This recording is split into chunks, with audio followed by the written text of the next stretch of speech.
एक बार भगवान गौतम बुद्ध अपने शिष्यों के साथ किसी पर्वतीय स्थल पर ठहरे थे। शाम के समय वह अपने एक शिष्य के साथ भ्रमण के लिए निकले। दोनों प्रकृति के मोहक दृश्य का आनंद ले रहे थे। विशाल और मजबूत चट्टान को देख शिष्य के भीतर उत्सुकता जगी। उसने पूछा, इन चट्टानों में तो किसी का शासन नहीं होगा क्योंकि ये अटल, अविचल और कठोर हैं।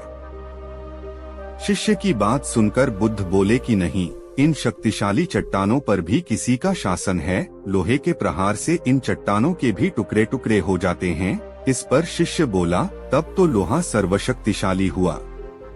बुद्ध मुस्कुराए और बोले, नहीं, अग्नि अपने ताप से लोहे का रूप परिवर्तित कर सकती है।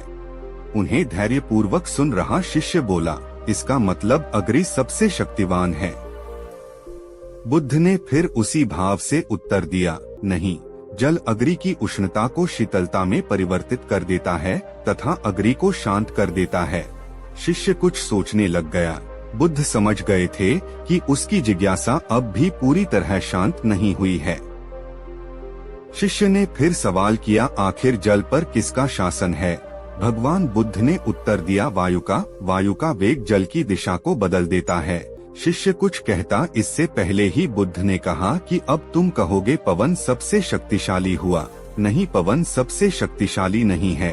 सबसे शक्तिशाली है मनुष्य की संकल्प शक्ति, क्योंकि इसी से पृथ्वी, जल, वायु, अग्नि इत्यादि को नियंत्रित किया जा सकता है। जीवन में कोई भी महत्वपूर्ण कार्य संकल्प शक्ति के बगैर असंभव है। इसलिए अपने भीतर संकल्प शक्ति का विकास करो।